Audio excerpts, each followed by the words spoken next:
L'intervention éducative implique de votre part l'observation, la planification et l'organisation, l'intervention, puis par la suite la réflexion-rétroaction. Tout d'abord, l'observation. Elle favorise la connaissance des goûts, des besoins et des capacités de chaque enfant. Elle facilite le choix des interventions, elle alimente les discussions avec les parents et elle favorise la prise en compte de l'unicité de chaque enfant.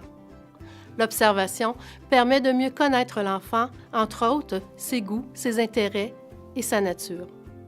Ainsi, vous pouvez respecter davantage son unicité et éviter de lui associer des caractéristiques stéréotypées, comme par exemple un garçon a besoin de bouger ou une fille a besoin de calme.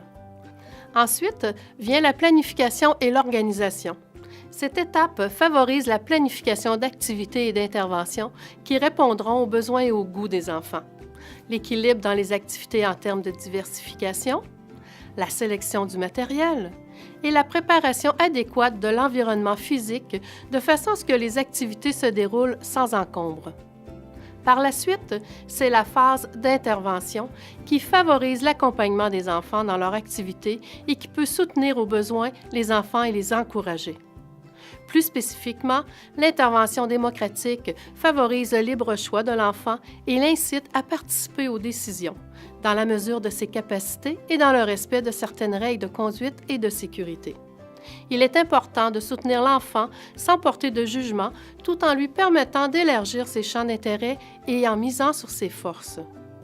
Finalement, la réflexion-rétroaction vous permet de vous questionner sur vos pratiques et au besoin de réajuster vos interventions, d'évaluer l'ensemble des éléments qui ont été mis en place afin d'assurer le développement global et harmonieux des enfants, et d'adopter des pratiques non stéréotypées et plus égalitaires pour les enfants.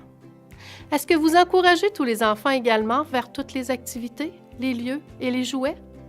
Devez-vous réajuster certaines de vos interventions pour favoriser une plus grande égalité entre les filles et les garçons de votre groupe ou de votre milieu de garde? C'est le genre de questionnement que vous pouvez vous poser lors de la réflexion-rétroaction. Une intervention éducative favorisant des rapports plus égalitaires entre les filles et les garçons, on s'y prend comment? Pour vous aider à y arriver, voici quelques trucs. Évitez les formulations « les filles »,« les garçons ». Devenez un modèle d'égalité. N'hésitez pas à intervenir lors d'injustices. Encouragez et félicitez les choix moins traditionnels. Répartissez les responsabilités équitablement.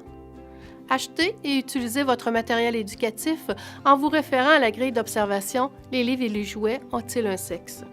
Et finalement, collaborez avec les deux parents à part entière.